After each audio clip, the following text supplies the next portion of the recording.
Voilà, chers frères et sœurs, chers amis, c'est avec ces quelques notes un petit peu chaotiques, mais bon, avec les quelques notes de Jean-Sébastien Bach que je vous souhaite la bienvenue. Le titre de l'extrait que vous venez d'entendre s'intitule en français « Ô Jésus, que ma joie demeure ». Alors nous voici dans notre deuxième dimanche de l'Avent.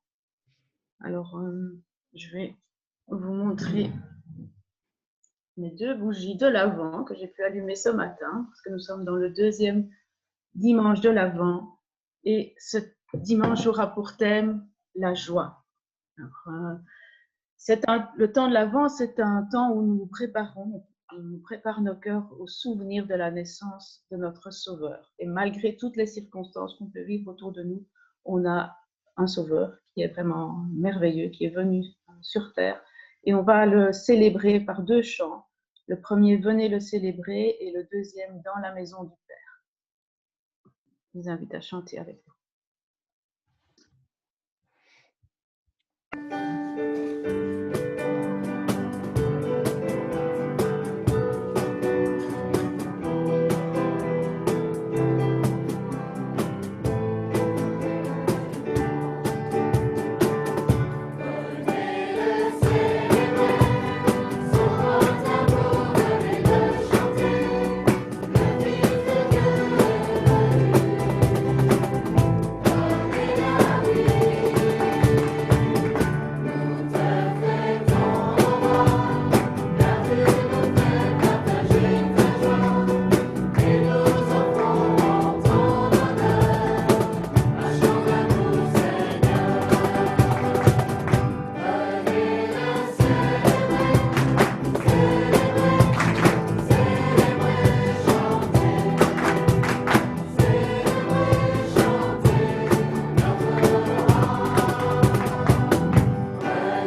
Voilà, ce matin, comme vous avez pu le voir, nous avons la joie d'avoir la famille Cannery avec nous, mais pas pour longtemps. Mais ils vont bientôt d'ailleurs repartir au Togo et je vais leur laisser la parole pour quelques instants avec nous. Il faudra juste que vous allumez votre micro.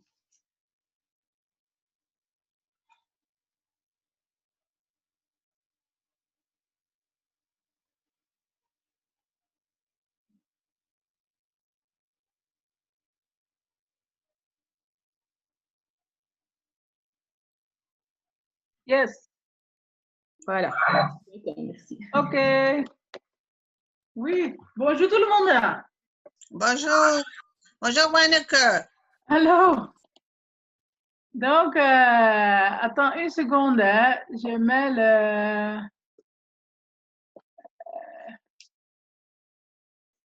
Comment je peux vous voir tous? Attends, hein. Je ne peux pas, OK.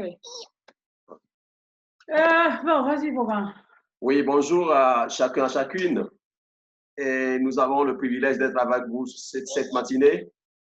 Et d'abord, nous voulons vous remercier pour chacun et chacune d'entre vous qui portez dans vos cœurs. Et nous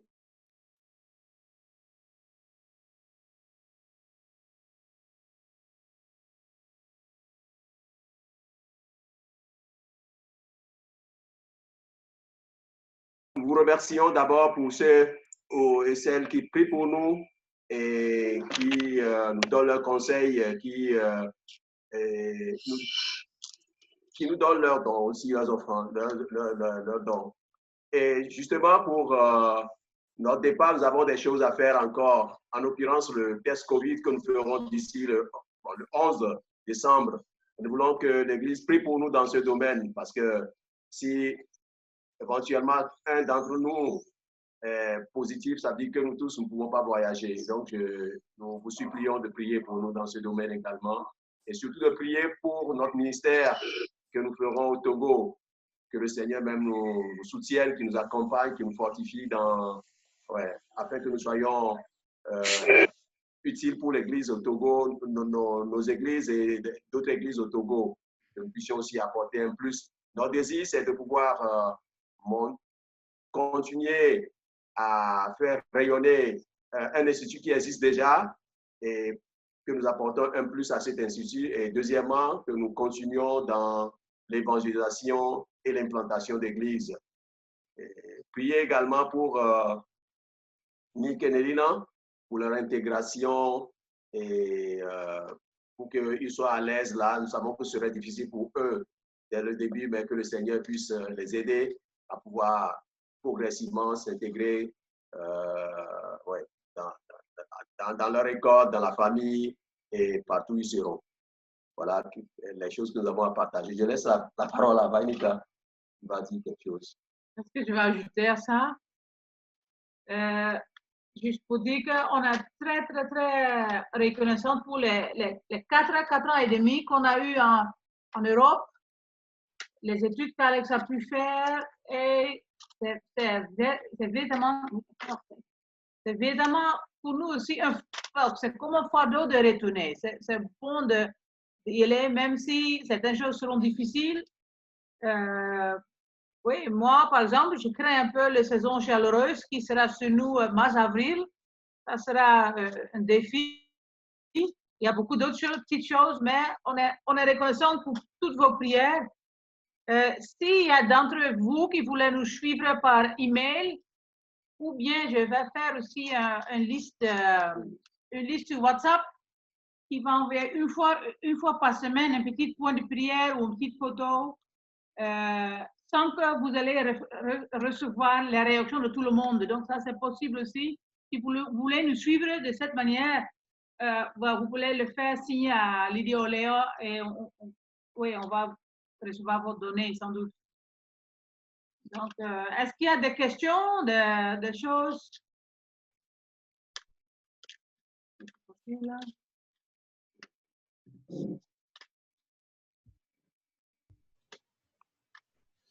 Moi, je veux juste vous remercier de vous avoir connu. Et Et franchement, je suis très content. On a passé de très bons moments. J'espère que tout se passe bien pour vous. Effectivement, on priera pour vous, pour votre période là-bas, mais je sais que vous êtes appelés, que c'est un ministère, et franchement, je suis convaincu que ça marchera pour vous. Peut-être pas toujours aussi facile, mais je suis convaincu que tout a été fait pour que ça puisse se faire comme il se doit. Les ouvertures sont là, vous avez les opportunités qu'il fallait à l'église, vous avez un environnement où vous vous êtes senti bien dans le Seigneur, et puis vous partez là-bas avec vraiment gonflé à bloc. Puis je vous vois et vous avez vraiment l'air en bonne santé et vraiment l'air motivé, donc je suis très confiant. Merci, merci. Grand Je t'en merci. prie. Nous, on a des très bons souvenirs d'être parmi vous. Et puis, on vous souhaite aussi, oui, on priera pour vous que vous aussi, bientôt, vous pouvez vous rassembler en vrai. C'est ça,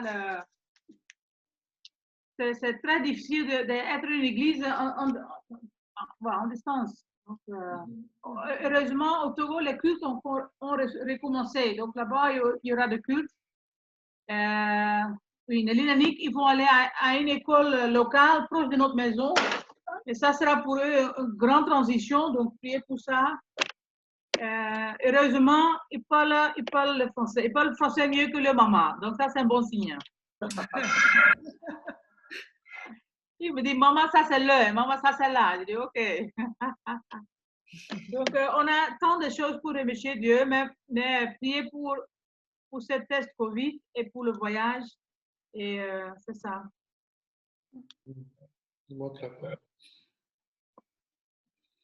Oui, on est reconnaissant aussi de vous avoir eu parmi nous. Et je suis persuadée que le Seigneur vous ouvre la voie et marche devant vous pour vous conduire à bon port. Et on prie vraiment pour ce ministère et pour l'intégration. Vraiment, soyez bénis et soyez protégés chacun dans la famille. Que Dieu vous bénisse.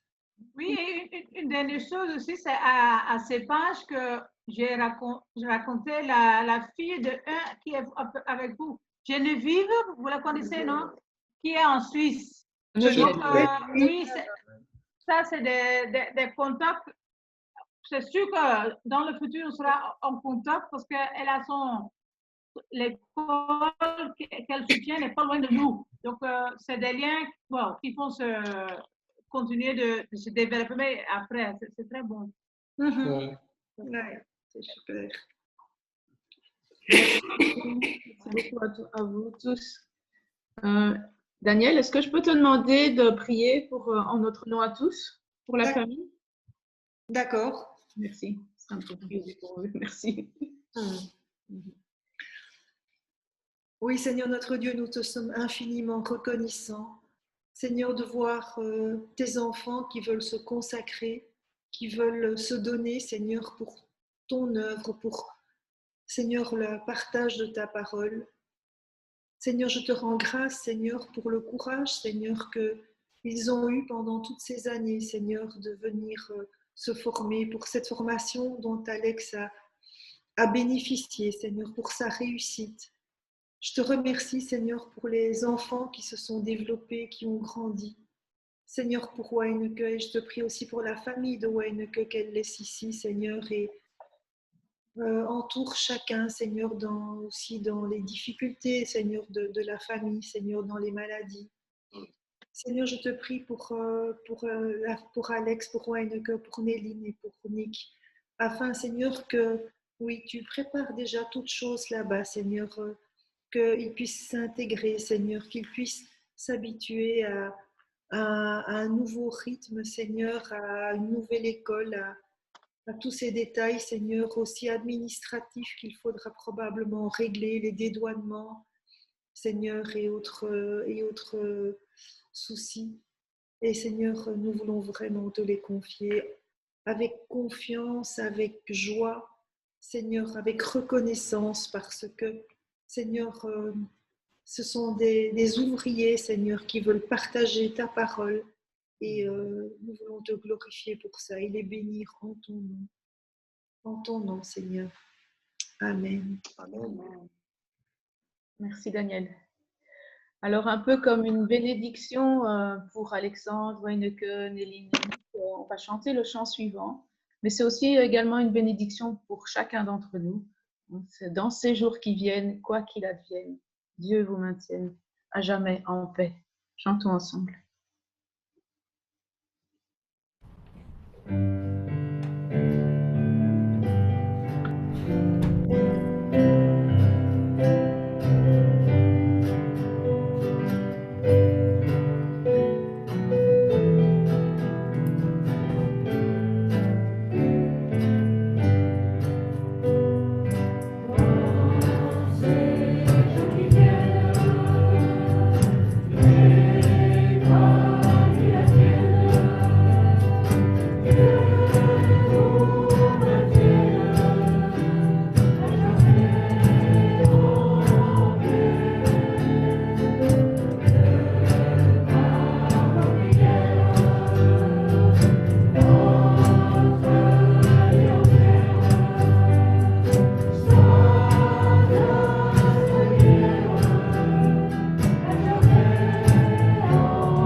Voilà. Ok. Merci à vous. Je pense qu'on va vous laisser parce que ça nous reste que 2 dimanches ici. Et on a d'autres amis qui veulent nous voir ce dimanche. Donc, grand merci pour ce partage. Oui. Merci beaucoup. Merci à vous. Ouais. Au revoir les amis. Bye. Bye. Bye bye.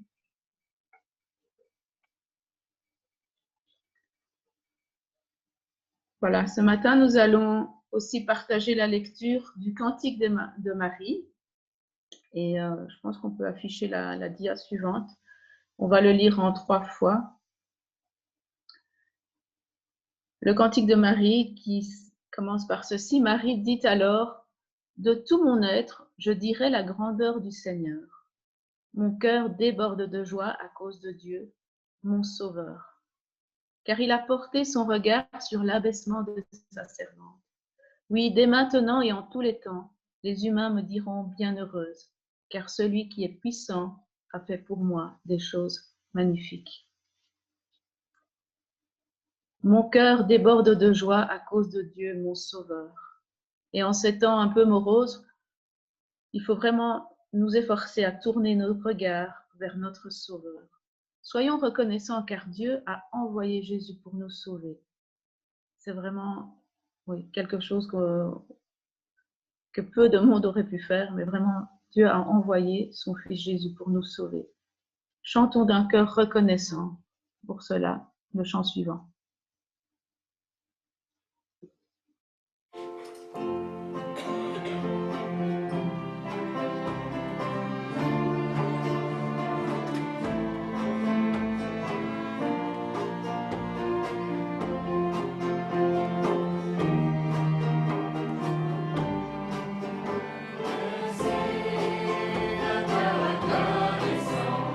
Merci, oh Seigneur, toi,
La suite du cantique de Marie, on continue avec ceci. Il est le Dieu saint, il est plein de bonté, de génération en génération pour ceux qui reconnaissent son autorité.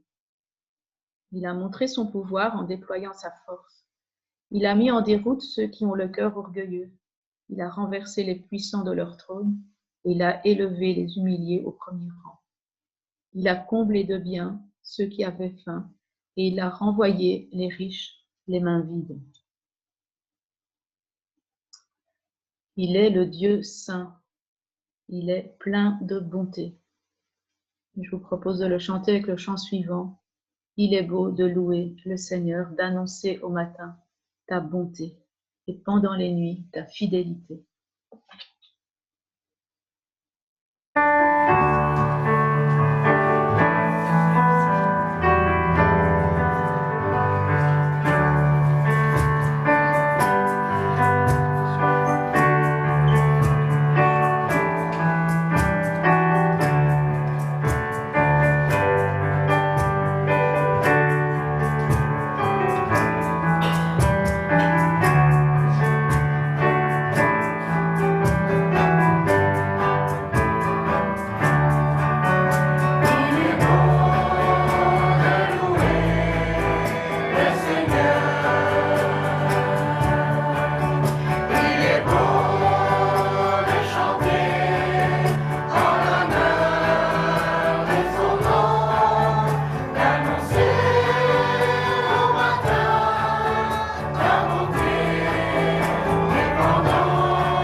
Et le cantique de Marie se termine par ceci.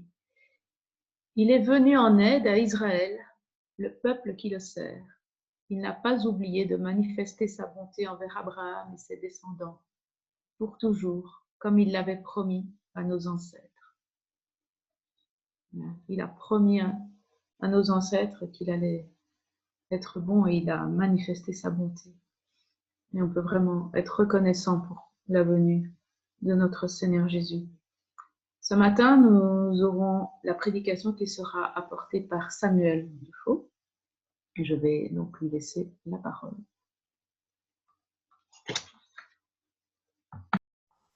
Vous m'entendez? Oui? Très bien, pas bien? Oui. Et, Sylvie, c'est mieux? Je mets le casque? Ça va. OK. Parfait.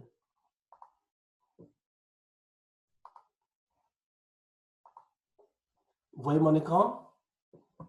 Oui, génial, merci. Merci beaucoup, Sylvie, pour cette première partie. Et je veux juste vous inviter à lire Romains 12, 1 et 2. Je le lis dans la version français courant, comme tout le texte que je vais utiliser pendant la prédication. Et voilà, si vous avez vos Bibles que vous voulez l'ouvrir, n'hésitez pas, sachant que je vais faire référence à plusieurs textes. Romains 12, 1, 2. Frères et sœurs, Puisque Dieu a ainsi manifesté sa bonté pour nous, je vous invite à vous offrir vous-même un sacrifice vivant qui appartient à Dieu et qui lui est agréable. C'est là le véritable culte conforme à la parole de Dieu. Ne vous conformez pas aux habitudes de ce monde, mais laissez Dieu vous transformer et vous donner une intelligence nouvelle. Vous discernerez alors ce que Dieu veut, ce qui est bien, ce qui lui est agréable et ce qui est parfait. Je vous invite à prier.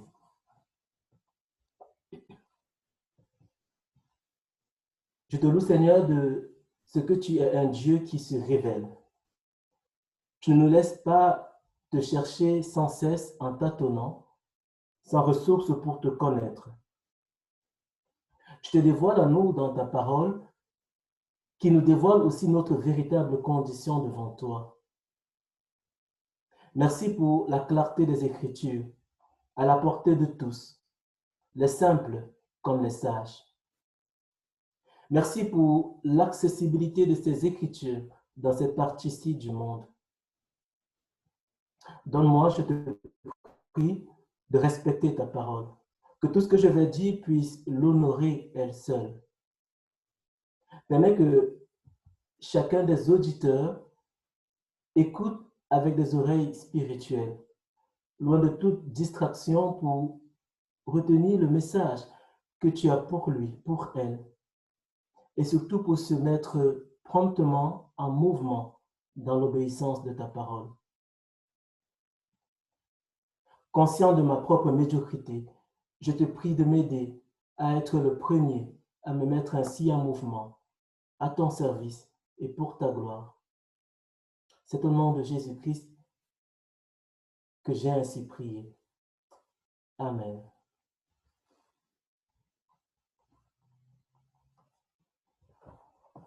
Suite à un cheminement personnel avec la lettre de Paul aux Romains cette année, je dirais que l'extrait que nous venons juste de lire et qui est encore sur l'écran est le cœur du message que l'apôtre Paul veut transmettre à ses lecteurs de Romains. Et je dis cela en raison de la localisation du texte dans la lettre, mais aussi de l'avertissement et de l'objectif que cet extrait-là vise explicitement. D'abord, Romains au carrefour de la lettre. Que les commentateurs bibliques s'accordent sur la structuration rigoureuse de l'épître de Paul aux Romains et sa division entre une partie théologique ou théorique et une partie d'exhortation pratique. Dans la première partie, Paul développe plusieurs concepts fondamentaux de la foi chrétienne. Dans la seconde, qui commence avec notre extrait, l'apôtre donne aux Romains quelques implications pratiques d'une bonne compréhension de la foi sur la marche chrétienne. Ces deux versets sont donc à un tournant dans le schéma de l'apôtre Paul. Mais il renferme aussi un avertissement aux croyants. Et c'est celui-ci. Veillez à offrir à Dieu un culte qui lui est agréable, au risque, au mieux, d'être simplement en train de perdre son temps.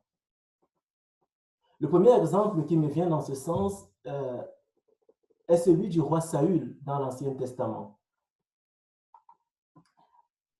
Gagné par la peur pour sa royauté et pour sa survie, impatient d'attendre la promesse de Dieu par le prophète Samuel, Saül décide de rendre un culte à Dieu à sa manière pour s'assurer de ses faveurs. Il sera rejeté, comme le rétorque le prophète. Tu agis comme un insensé qui n'a pas tenu compte de l'ordre que tu as reçu du Seigneur ton Dieu. Si tu l'avais fait, le Seigneur aurait permis que ta famille règne pour toujours sur Israël. Mais maintenant, ton règne ne durera pas. Le Seigneur Jésus, quant à lui, nous met aussi en garde contre le risque d'un culte qui ne glorifie pas Dieu. il dit que ce ne sont pas tous ceux qui disent Seigneur, Seigneur, qui entreront dans le royaume des cieux, mais seulement ceux qui font la volonté de son Père qui est dans les cieux. Il dit qu'au jour du jugement, beaucoup diront Seigneur, Seigneur, n'est-ce pas en ton nom que nous avons été prophètes? N'est-ce pas en ton nom que nous avons chassé les démons? N'est-ce pas en ton nom que nous avons accompli de nombreux miracles? Et alors il leur dira, je ne vous ai jamais connus. Allez-vous-en loin de moi, vous qui commettez le mal. Si veiller à offrir à Dieu un culte qui lui est agréable est un avertissement biblique qui revient souvent et que nous ne devons pas occulter en tant que croyants, la bonne nouvelle qu'il implique, que cet avertissement implique, est qu'il est tout à fait possible d'offrir à Dieu un culte d'une manière qui lui soit agréable et d'en être conscient ici et maintenant. C'est là l'objectif principal que vise l'apôtre.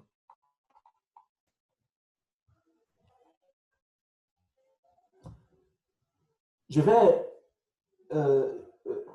à partir de Romains 12, oui, verset 3, dans la suite du verset, jusqu'à la fin du chapitre, il en parle de manière pratique. Et c'est ce que je vais essayer de survoler, avec toujours en toile de fond, notre extrait de texte. Et pour le message, je vais répondre à deux questions, essentiellement à deux questions que je me suis moi-même posées lorsque j'ai fait ce parcours personnel avec Romain. La première chose, pourquoi est-ce qu'il est si important de savoir ce que Dieu a fait pour nous pour parvenir à agir justement? Et la seconde chose, quelles sont les habitudes de ce monde dont nous ne devons pas nous y conformer? Et comment parvenir à ne pas nous conformer pratiquement? La première chose, donc, c'est de quelle bonté Dieu a-t-il fait preuve envers nous? Pourquoi est-ce si important de savoir ce qu'il a fait pour pouvoir parvenir à agir justement? En Romains 15, 4, Paul écrit que tout ce que nous trouvons dans l'Écriture a été écrit dans le passé pour nous instruire, afin que, grâce à la persévérance et au réconfort qu'elle nous apporte, nous possédions l'espérance. En fait, tout ce qui a été écrit, c'est notre histoire en tant que croyants en Jésus-Christ. Et tout comme pour nos histoires séculaires, savoir d'où nous venons est nécessaire pour mieux comprendre où nous sommes aujourd'hui et pour bien envisager où nous voulons être demain, ainsi que la direction que nous ne voulons surtout pas prendre ou plus prendre. Je pense, avec d'autres avant moi, que Paul, dans Romains, réagit en fait aux tensions persistantes qui menaçaient l'unité des églises de Rome. Il aurait donc très bien pu se contenter d'exhortations pratiques en faisant débuter sa lettre par le chapitre 12. Il va au contraire développer pendant 11 chapitres ce que Dieu a fait pour nous et n'utiliser que 4 chapitres pour des exhortations pratiques.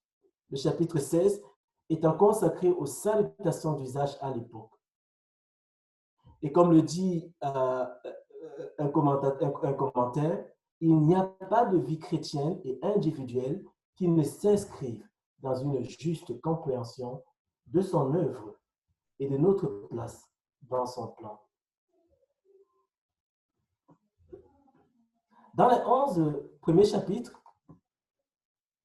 Paul nous parle de la souveraineté de Dieu et de sa grandeur et de sa majesté qui nous dépassent de loin et qui sont manifestes ne fût-ce qu'à travers la nature.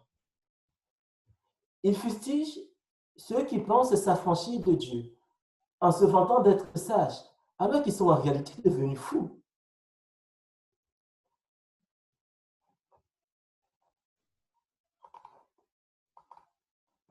Il insiste sur la grande culpabilité de tous les hommes devant Dieu, indépendamment de leur origine ethnique, de leur statut social ou même de leur sexe.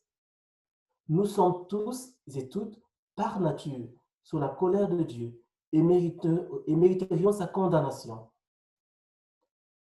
Comme le rappelle à juste titre John Piper, le mal ne consiste pas seulement à négliger et à blesser notre prochain, mais à négliger et à diffamer la gloire de Dieu. Mais Dieu, dans sa grande miséricorde, a envoyé son Fils Jésus-Christ, dont la parfaite obéissance et la mort à notre place permettent à Dieu de déclarer juste tous ceux qui se confient en Jésus-Christ, de sorte que il n'y a maintenant plus de condamnation pour ceux, il n'y a maintenant plus de condamnation pour ceux qui sont en Jésus-Christ.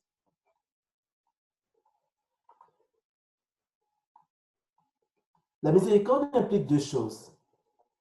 À la fois la compassion pour le faible et le pardon pour le coupable. Nous, les humains, avons besoin à la fois de la grâce et de la miséricorde. Nous sommes coupables et avons besoin de la grâce. Nous sommes malheureux et avons besoin de la miséricorde. Sans la foi, il est impossible de plaire à Dieu, nous dit Paul aux Romains. En d'autres termes, la vie chrétienne est construite sur la miséricorde de Dieu et ses compassions, c'est-à-dire sur la grande bonté qu'il nous a manifestée. Nous ne sommes pas des gens qui cherchent à gagner la faveur de Dieu. En tant que chrétiens, nous sommes des personnes stupéfaites que Dieu nous ait manifesté une faveur tout à fait imméritée grâce au Christ. Nous n'essayons pas de mériter la miséricorde par une vie de miséricorde. Au contraire, nous sommes capables de vivre une vie de miséricorde parce qu'on nous a montré de la miséricorde. Et ce schéma de pensée est fondamental lorsqu'on rentre sur le terrain des implications pratiques de notre engagement chrétien.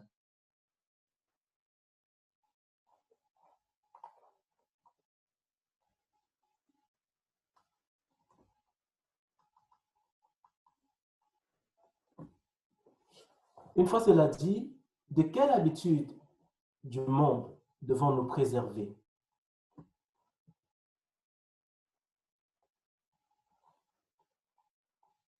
Pour ma part, j'ai résumé l'ensemble des habitudes dont Paul parle dans les chapitres 12, 3 à 15, de l'orgueil et de la vanité qui caractérisent si souvent les hommes et les femmes loin de Dieu, ainsi que les relations qu'ils entretiennent. Et il me semble que Paul donne trois grands enjeux. Le premier enjeu auquel il fait référence est celui de l'orgueil et de la vanité qui peuvent empoisonner la vie au sein des communautés chrétiennes. Écoutez ce qu'il écrit dans Romains chapitre 12, les versets 3 à 10, juste à la suite du texte que nous avons lu.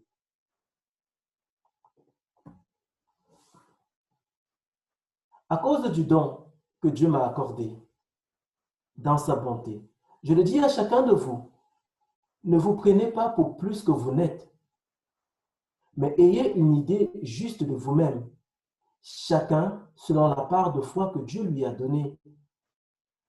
Nous avons un seul corps, mais il a plusieurs parties qui ont toutes des fonctions différentes. De même, bien que nous soyons nombreux, nous formons un seul corps en union avec le Christ et nous sommes tous unis les uns aux autres comme les parties d'un même corps. Nous avons des dons différents à utiliser selon ce que Dieu a accordé gratuitement à chacun. L'un de nous a-t-il le don de transmettre des messages reçus de la part de Dieu? Qu'il le fasse selon la foi. Un autre a-t-il le don de servir? Qu'il serve. Quelqu'un a-t-il le don d'enseigner? Qu'il enseigne. Quelqu'un a-t-il le don d'encourager les autres? Qu'il les encourage.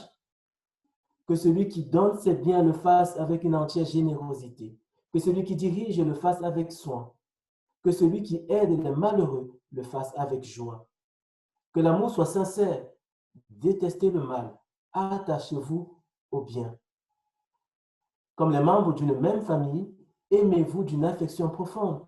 Mettez un point d'honneur à vous respecter les uns les autres.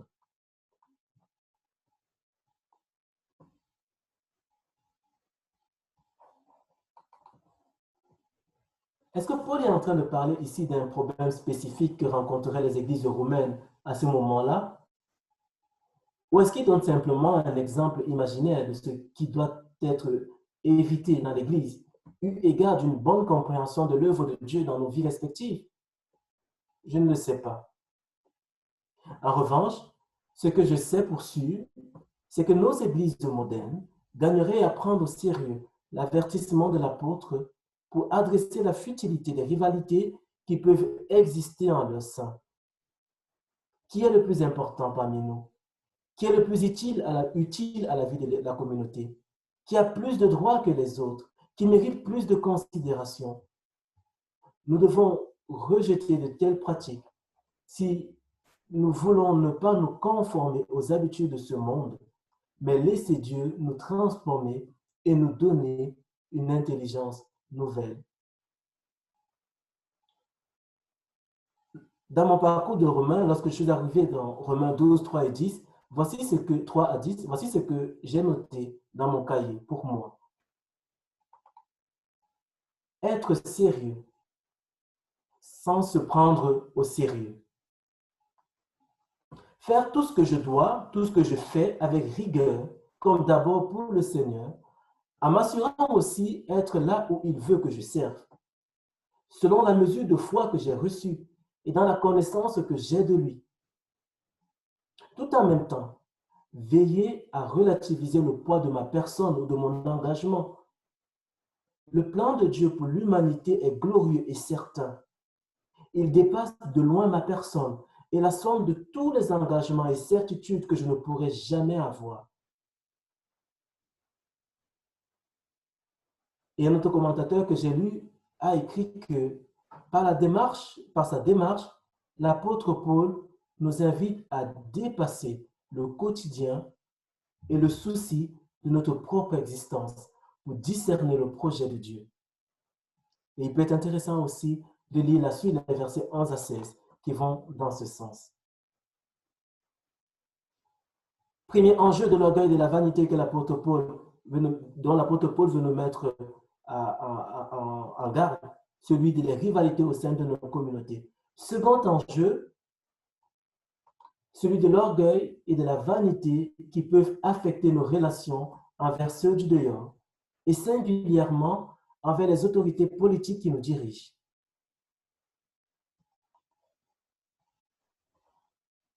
Alors que les soldats amenaient Jésus à la croix pour y être crucifié, il va demander aux fidèles, aux femmes qui étaient en train de pleurer sur son sort, d'arrêter de pleurer pour pleurer plutôt sur leur propre sort. Car, dit-il, si l'on traite ainsi le bois vert, qu'arrivera-t-il au bois sec? En Romains 12,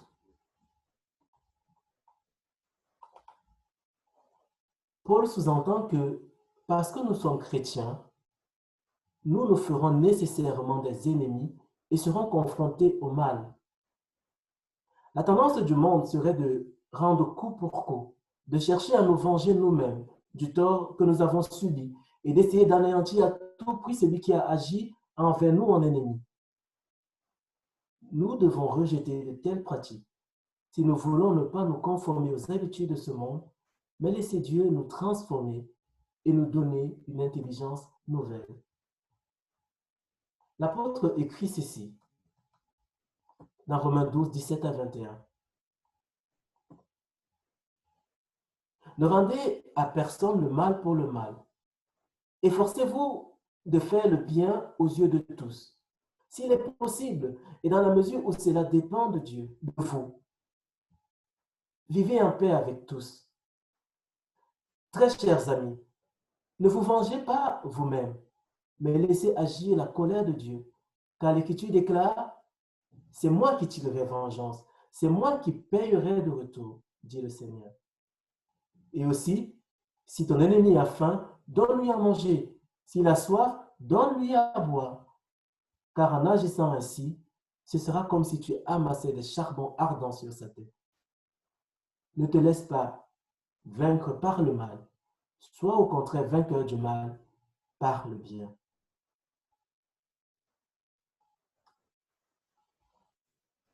En ce qui concerne les rapports avec les autorités, Paul nous met en garde contre toute attitude de défiance à leur égard, dont nous pourrions trop vite nous rendre coupables, comme on le fait si souvent dans le monde. Il nous rappelle que toute autorité vient de Dieu, dont la volonté est que l'ordre et la discipline règnent dans nos sociétés humaines.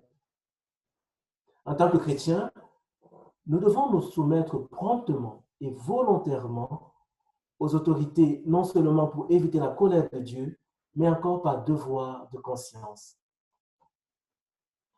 L'apôtre précise en Romains 13,4 le cadre dans lequel une telle obéissance doit être totale. Lorsque l'autorité utilise son mandat, qu'il a en réalité reçu de Dieu, que l'autorité soit consciente de cela ou non, donc lorsque l'autorité utilise son mandat pour agir en faveur du bien et pour punir ce qui est mal. S'opposer au mal et agir pour le bien de chacun, ou à défaut du plus grand nombre, ou à défaut des plus fragiles de la société. Tel est le mandat que Dieu donne à toute autorité. L'autorité est légitime quand elle agit dans ce cadre précis. Le chrétien qui braverait trop facilement l'autorité par des murmures, du mépris ou de la rébellion doit savoir que c'est contre Dieu lui-même qu'il s'oppose en fait, et que toute conséquence négative qu'il pourrait subir ne serait pas nécessairement injuste. En revanche, s'il fait ce qui est bien, même contre la vie de l'autorité, il ne devrait pas la craindre. Et ce qui est bien dans la pensée de Paul, c'est aimer son prochain. Il écrit ceci. N'ayez de dette envers personne, si ce n'est de vous aimer les uns les autres. Celui qui aime les autres a obéi complètement à la loi.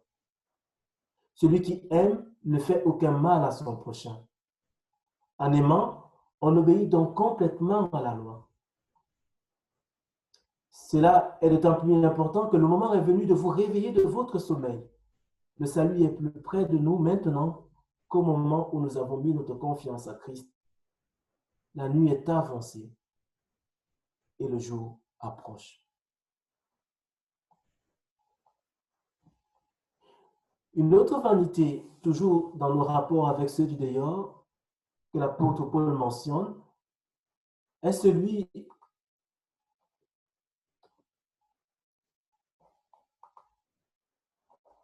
de les suivre pour donner satisfaction, essayer de les suivre pour donner libre cours à toutes sortes de convoitises charnelles et à leur satisfaction. Nous devons rejeter de telles pratiques si nous voulons ne pas nous conformer aux habitudes de ce monde, mais laisser Dieu nous transformer et nous donner une intelligence nouvelle. À la suite du verset que j'ai lu tout à l'heure dans Romains 13, 12, l'apôtre Paul dit « La nuit est avancée, le jour approche. Rejetons donc les actions qui se font dans l'obscurité et prenons sur nous les armes qu'on utilise en pleine lumière. Conduisons-nous honnêtement, comme il convient à la lumière du jour. Gardons-nous des orgies et des beuveries, des coucheries et des débauches, des querelles et de la jalousie. Revêtez la façon d'être du Seigneur Jésus-Christ.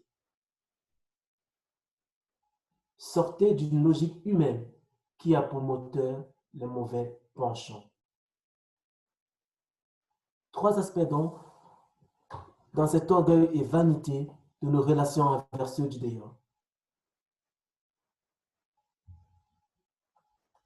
Puis vient le chapitre 14 et 15 où l'apôtre Paul fait référence à un dernier enjeu, celui de l'orgueil et de la vanité, de l'intolérance dans nos rapports mutuels au sein même du corps du Christ.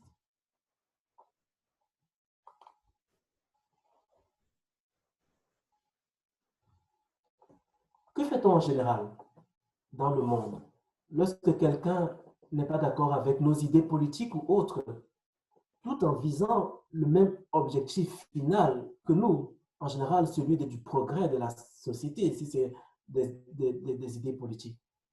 Eh bien, quand quelqu'un n'est pas d'accord avec nous, on essaie par tous les moyens de le convaincre et, à défaut, de le faire taire définitivement. Nous devons rejeter de telles pratiques si nous voulons ne pas nous conformer aux habitudes de ce monde, mais laisser Dieu nous transformer et nous donner une intelligence nouvelle. Est-il envisageable de partager la même foi tout en n'étant pas d'accord sur tous les sujets, mais en se respectant véritablement et en s'accueillant mutuellement? L'apôtre Paul répond par l'affirmative. Et voilà ce qu'il dit. Accueillez la personne qui est faible dans la foi sans critiquer ses opinions. Par exemple, l'un croit pouvoir manger de tout, tandis que l'autre qui est faible dans la foi ne mange que des légumes.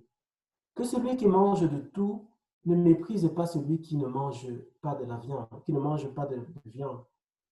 Et que celui qui ne mange pas de viande ne juge pas celui qui mange de tout. Car Dieu l'a accueilli lui aussi. Qui es-tu pour juger le serviteur de l'autre, d'un autre, qu'il demeure ferme dans son service ou qu'il tombe? Cela regarde son maître. Et il demeurera ferme, car le Seigneur a le pouvoir de le soutenir.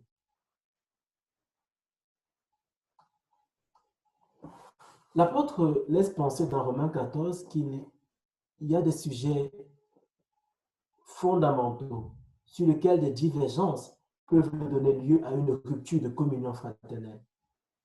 Le salut par Jésus-Christ seul, la soumission à Christ comme Seigneur et Sauveur, ainsi que l'engagement individuel à l'honorer par nos choix de vie respectifs. Tant que ces fondements sont posés, les choix de vie en eux-mêmes peuvent être très différents d'une personne à une autre, suivant le cheminement de chacun, sans pour autant remettre en question notre identité chrétienne commune. Et nous savons que les différences de perception dans nos églises modernes sont nombreuses, sur tout un tas de questions certes importantes, mais secondaires par rapport aux fondamentaux de la foi. Par exemple, le chrétien peut-il boire de l'alcool? Peut-il fumer? Faut-il être baptisé pour participer à la Sainte Seine? Peut-on envisager des rassemblements cultuels à un autre jour de la semaine que le dimanche? Est-ce qu'on doit se rassembler le samedi comme les Juifs le faisaient? Les femmes peuvent-elles enseigner en assemblée? Peut-on prier en langue dans nos cultes, même s'il n'y a personne pour les interpréter? Quelle place donner à la culture dans nos cultes? Et il y en a d'autres. On invite chacun de nous et chaque assemblée à travailler à se forger une pleine conviction sur ces sujets.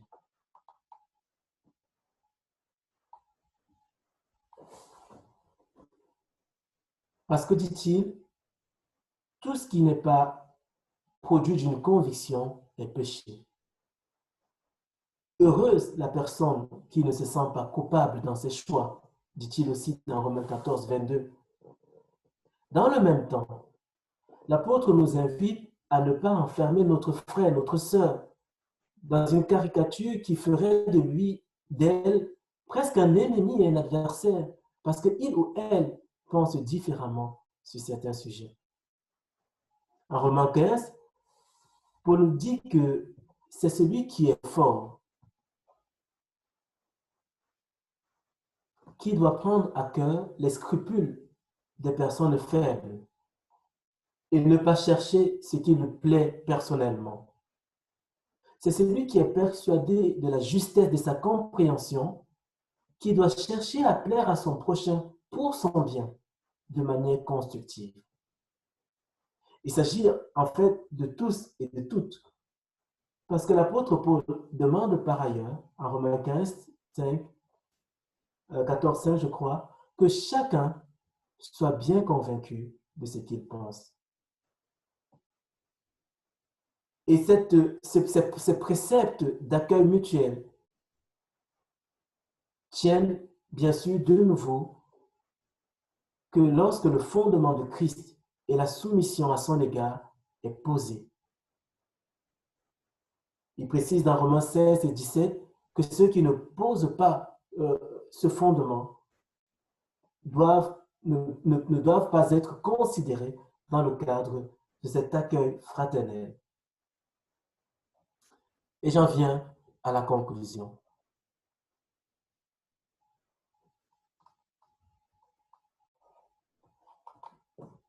Cette conclusion pour simplement rappeler ce qu'on a dit. L'apôtre Paul nous dit que personne n'est à l'abri du risque de tomber dans le piège de l'orgueil et de la vanité. Paul écrit à des jeunes dans la foi comme à des forts, à des juifs comme à des non-juifs, à des hommes comme à des femmes, à des responsables d'assemblée qui ont des dons pour le ministère comme à chaque membre. Pour lui, une bonne compréhension de l'œuvre de Dieu en Jésus-Christ en notre faveur est la clé pour avancer sur le chemin du sacrifice vivant qui appartient à Dieu et qui lui est agréable. Vivant par opposition à mort. Mort comme les gens du monde peut-être. Mort parce que nous voulons être actifs plutôt que inertes. Sacrifice vivant, saint, parce que mis à part, différent du monde, agréable à Dieu, parce que conforme à sa volonté, qui est notre plein épanouissement en vue de notre joie. Amen.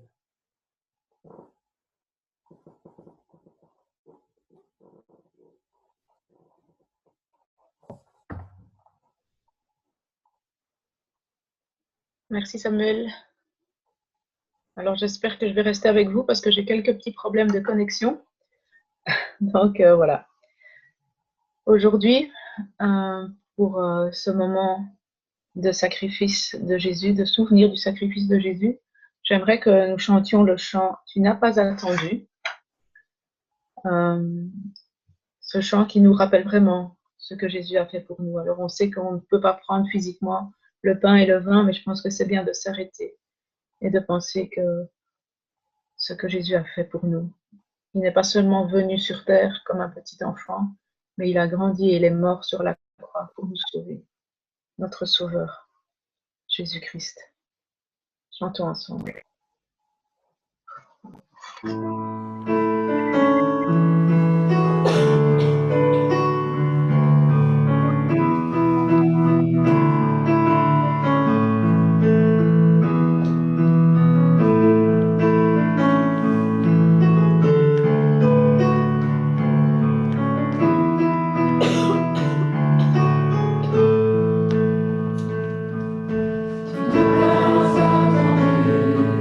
Que je vienne à toi.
Voilà. Je vous invite, ceux qui veulent, à un moment de prière libre en souvenir du sacrifice de Jésus, de la joie de notre salut. On rappelle que ce moment ne sera pas enregistré dans l'enregistrement. N'oubliez pas d'allumer vos micros si vous voulez prendre la parole pour qu'on vous entende. Merci. Voilà. Alors, nous allons continuer avec les annonces. Et la première annonce qui n'est pas notée, c'est que je vous rappelle qu'il y a aussi les offrandes et que vous êtes libre de verser vos offrandes sur le compte en banque que vous connaissez sûrement, mais si vous ne connaissez pas, vous allez sur le site du CEPAGE et vous allez trouver tous les renseignements. N'oubliez pas que malgré qu'on ne se voit pas et qu'on n'a pas les petites boîtes qui se distribuent entre nous, voilà, l'Église a quand même encore besoin de finances pour survivre et continuer. Merci à chacun pour ceux qui prennent le temps de le faire et qui l'ont déjà fait. Alors, cette semaine, nous avons 3 PEP. Voilà. Le PEP du mardi, le PEP du mercredi et le PEP du jeudi. Et si vous voulez tout ça par Zoom, si vous voulez les rejoindre, vous pouvez les rejoindre avec les personnes concernées. Plus d'informations. Aussi, cette semaine, il y aura les colis alimentaires. Et si vous voulez donner un coup de main, vous pouvez demander à Daniel plus de renseignements. Vendredi, notre équipe pastorale se réunira aussi tout ça par Zoom. Voilà, prions pour eux, pour leurs bonnes décisions, leurs bonnes réflexions. Ils ont besoin d'être soutenus dans la prière par chacun d'entre nous.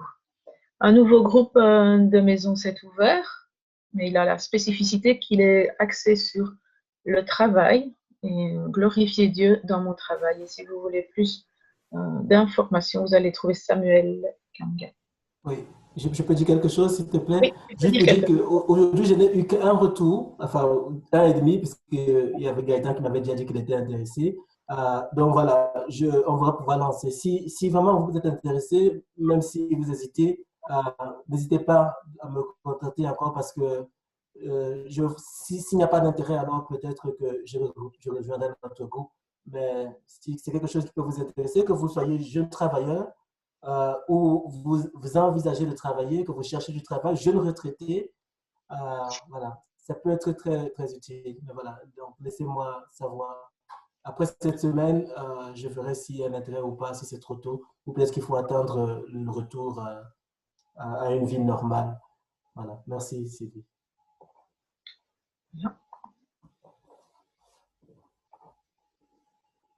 On peut passer à la dia suivante. Voilà. Alors, le petit message, les messagers d'amour. Est-ce que vous voulez devenir messager d'amour? Alors, c'est un petit concept que Swanson a lancé la semaine passée et que je rappelle ici. C'est vraiment très, très chouette. Vous choisissez 2 noms de frères et sœurs de la communauté. Vous décidez que vous allez leur envoyer une petite carte ou un petit cadeau, quelque chose selon vos finances. Parce qu'on a le problème, c'est qu'on ne sait pas se voir en présentiel. Donc, et donc, on est un petit peu triste de ne pas se voir. Et donc, on veut un petit peu remettre de la joie dans les liens fraternels. Et donc, l'idée aussi, c'est de choisir peut-être quelqu'un où vous n'avez pas l'habitude d'être en contact avec. Et voilà, ce sera la petite surprise. Et pour pas qu'il y ait 2 personnes qui reçoivent, des personnes qui reçoivent plusieurs choses, c'est Swanson qui va trier un peu, qui va dire « Ah, cette personne l'a déjà prise, tu peux en choisir une autre ».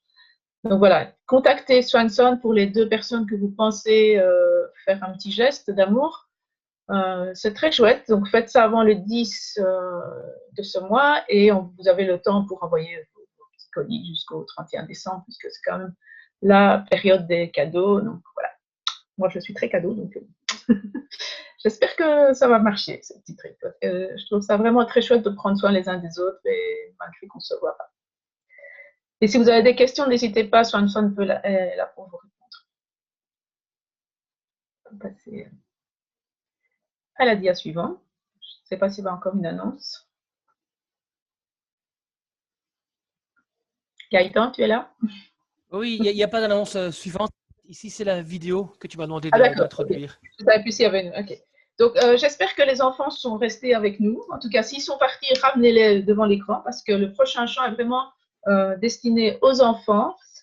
C'est un chant particulièrement pour eux. Il nous dit « Je te louerai, je chanterai pour que résonne un chant de joie », puisqu'on parlait de la joie ce matin quand même. Donc, c'est aussi pour les parents.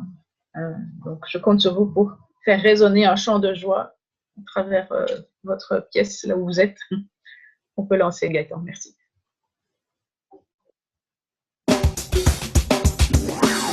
Tous les jours que Dieu me donne et pour tout ce qu'il donnera, je chanterai pour que résonne dans ma louange un chant de joie.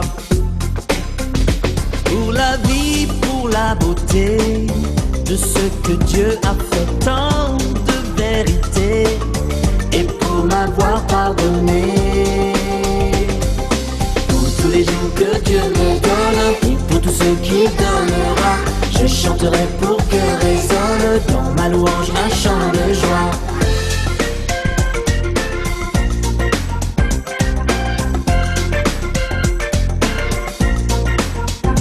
Qui pourrait imaginer un tel amour? Je sais que je ne pourrais jamais, jamais l'égaler.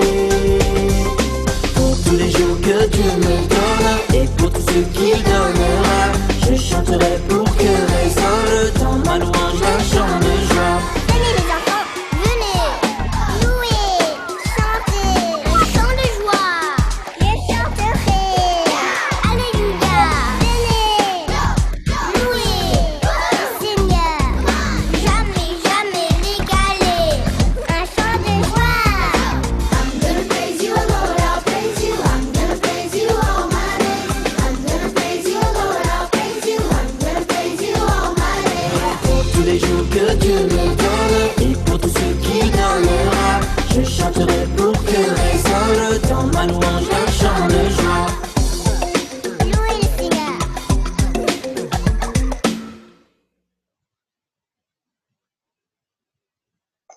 Voilà, que le Seigneur bénisse chacun d'entre nous et on va se retrouver dans la salle pour papoter ensemble et l'ordinateur va nous splitter dans des salles différentes. Donc, prenons quand même le temps de papoter ensemble.